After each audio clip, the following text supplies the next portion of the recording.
بسم الله الرحمن الرحیم.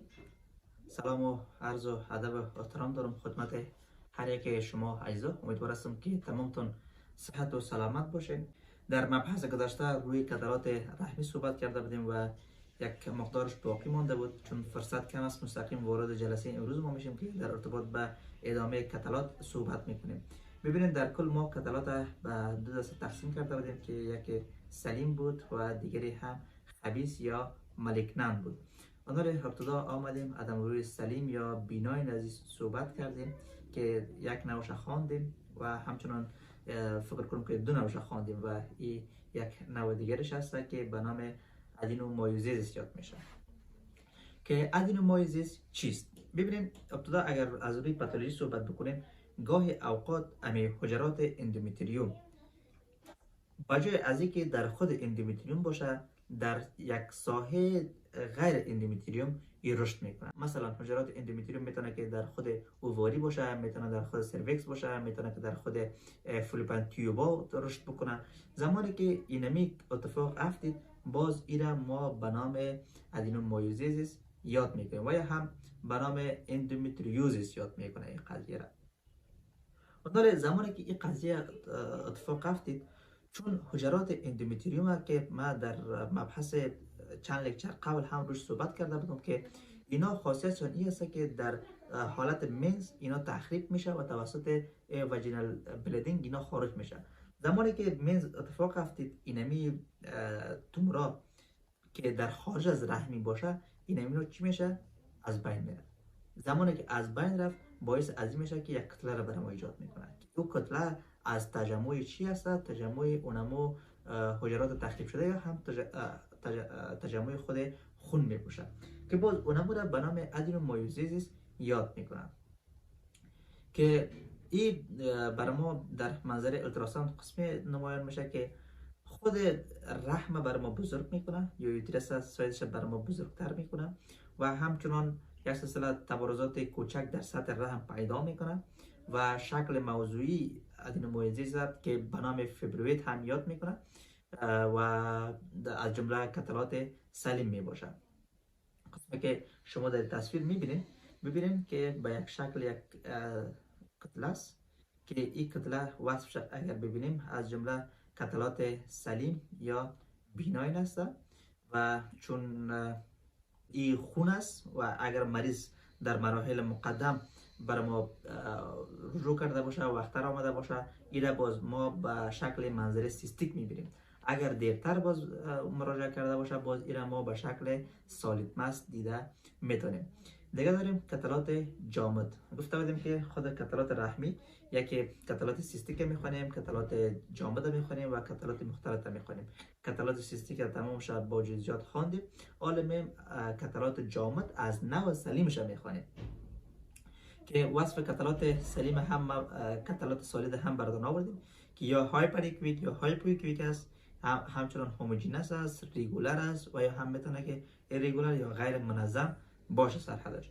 خب یک نوع دیگر از هم که به نام اندومتریال پولیپ یاد میشه که اندومتریال پولیپ دقیقاً در این جمع تصویرش براتون آوردیم که میبینید کتلات سلیم است که حدودشان منظم است. دقیقاً اینمی کتلات است که اینا توسط یک ساقه یا توسط یک ریشه در یک قسمت وصل هستند و ویژگی خاصی که اینا را از سایر کتلات جدا میکنند دقیقاً اینمی ساقه یا اینمی ریشه اینا است که در خود فیبرویدا که هست 4 طرف از اینا احاطه شدگی و محسوب میشه، ولی در خود پولیپا که هست هم یک قسمتش در یک قسمت یا در یک اعضا یا در یک ساحه تماس می داشته باشه و دیگر به شکل ساقه واره آویزان می باشه که دقیقاً به اینجا هم شما در شیما دیده میتونید.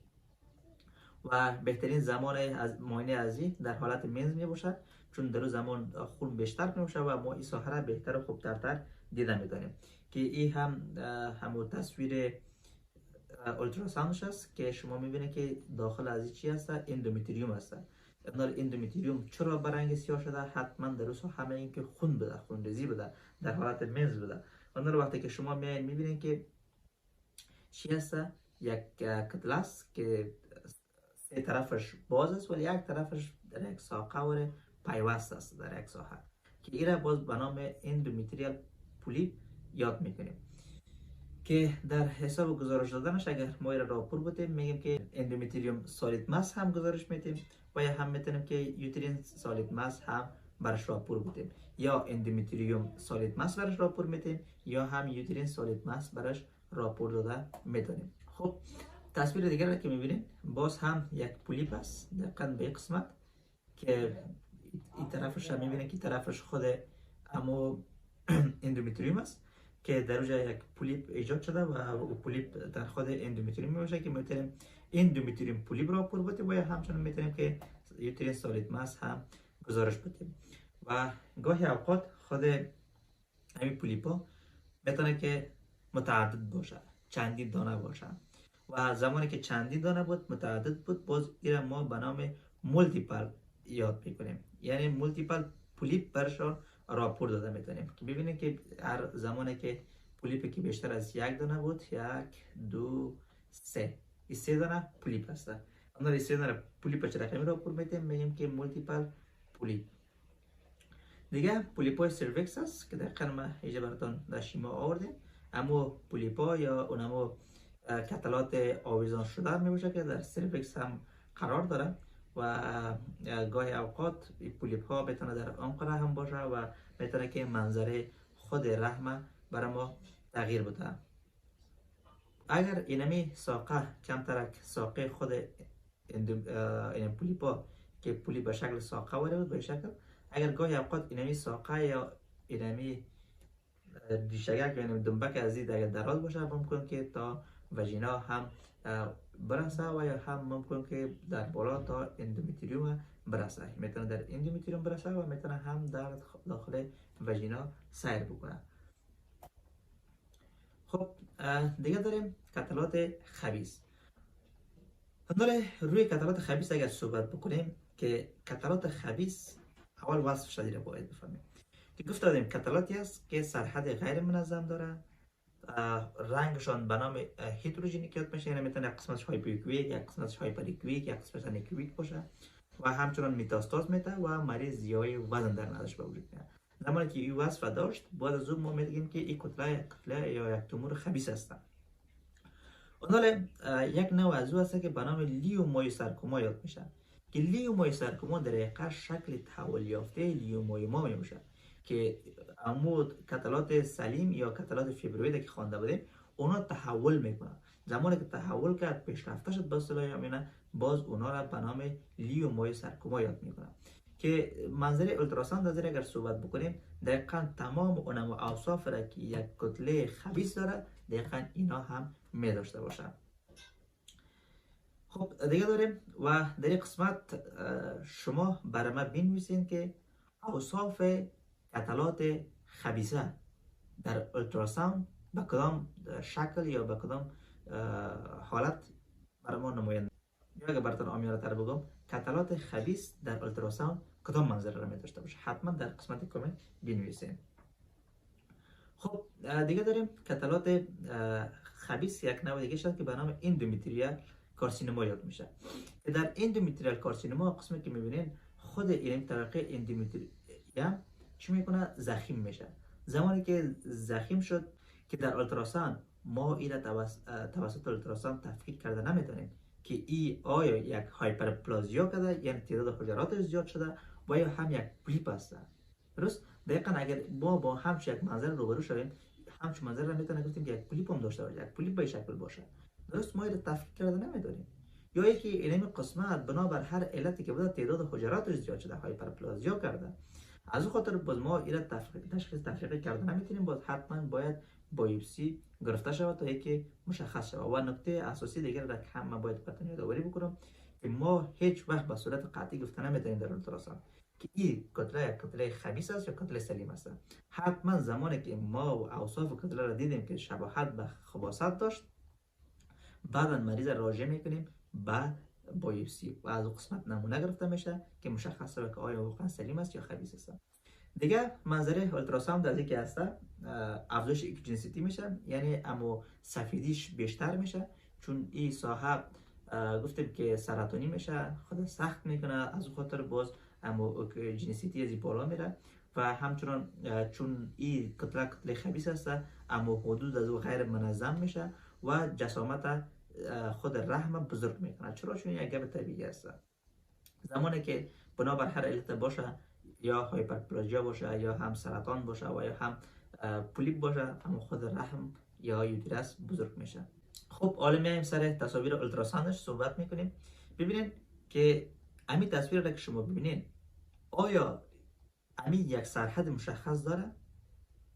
معلوم است که نداره. آفرین، سرحد مشخص نداره. آیا امی متاستاز داره؟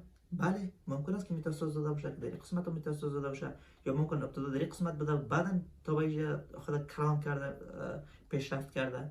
پس اونا رو میانیم طرف مریض پرسان میکنیم که آیا زیای وزن داری؟ اگر گفت بله، مثلا در طول یک ماه، 2 ماه 5 کیلو 10 کیلو وزن کم کردیم، خب مریض زیای وزن هم خیلی داره. خود از این کتله چی هست؟ به شکل غیر منظم است. پس آنها ما بر از چی گفته میتونیم؟ که یوترین کامپلکس ماس گفته میتونیم.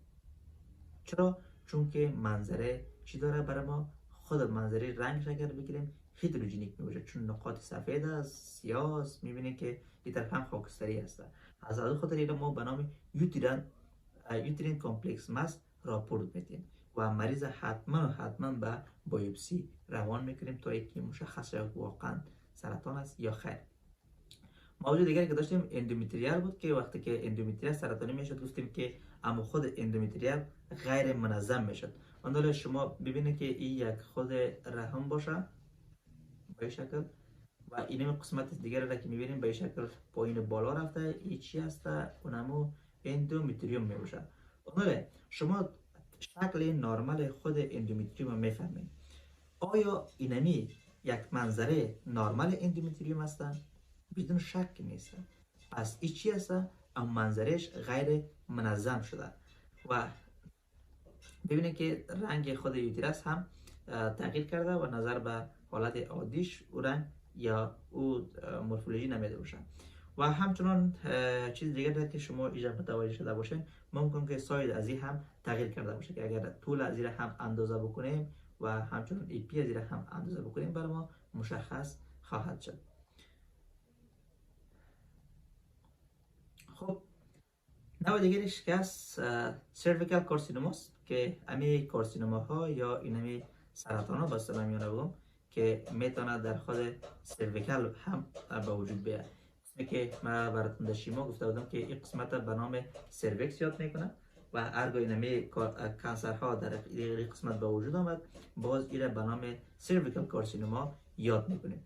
این کتلات از نوع کتلات جامد است، چون تا بال هم خوانده آمدن گرفتیم از نوع سالید هستن یا هم جامد هستن و همچنان سرحد غیر منظم داره که دلالت به کارسینوما میکنه که دقیقا شما اگر در یک قسمت ببینید که در تیر ما براتون کشیدیم که آیا شما سرحد زیر مشخص کرده میتونید؟ نمیتونید. معلوم است که سرحدش مشخص کرده نمیشه. و یا هم اگر یک قسمت ببینید که یک ماس است، یک کتله است که در کجا موقعیت داره؟ در خود اندومتریوم قرار داره. این همچنان اندازه گیری میکنه که سایزش چقدر هست. پس این دلالت به چی میکنه؟ به اندومتریال ماس میکنه و تصاویر دیگری هم هست که خب حالا میایم سر کتلات مختلط. کتلات مختلط یا کامپلکس که یکی از عمده‌ترین شکل از او را به نام هیداتی فرم یاد میکنم که از جمله انساج نرمال رحم به شکل وزیکلا می باشد. یعنی چی؟ ببینید که در کتلات مختلط خود امی حجرات نرمال رحم این بنابر هر مشکلی که باشه تبدیل میشه به وزیکلاهای کوچک کوچک، یعنی شکلشون تغییر میده که این زمانی که تغییر کرد یک منظره را برای ما میسازه. این منظره شبیه خوشی انگور است. از او خاطر یکی از وصفهای مهم از این وصفی است که شبیه خوشی انگور می باشه که در یک قسمت شما تصویرش هم میبینید که اگر ما سوال بکنم که آیا اینمی حجرات نرمال خود یوترس می باشه، بدون شک تمامتون پاسخ میدین که نه. پس اون رو ببینید که تمام از اینا به شکل وزیکولک های کوچک کوچک تحول کرده، تغییر پیدا کرده. حتما کدام پاتولوژی، کدام آفت، کدام سرطان، کدام کانسر در اینجا موجود است که تمام حجرات از این تخریب کرده و به شکل فولیکل در آورده.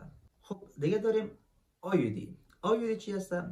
که آیودی رو ما باید بفهمیم، چون که اکثرا آیودی رو ما همراه سایر قطلات دیگر اشتباه کرده میتونیم. ببینید آیودی چی هست؟ آیودی دقیقاً یک تیوب است که شکل تیم مانند داره که اینا میتونه هم هورمونی باشه و هم مسی باشه. دقیقاً این شکل که میبینید که اینا را به خاطر جلوگیری از حمل جابجا میکنن. زمانی که در قسمت جابجا شد که اگر ها در قسمت بیاید، چون اینا از فلز بعضشون میبینن، یعنی رابطه دوستانه ندارن، باعث از این میشه که اینا چی شود؟ تخریب شود.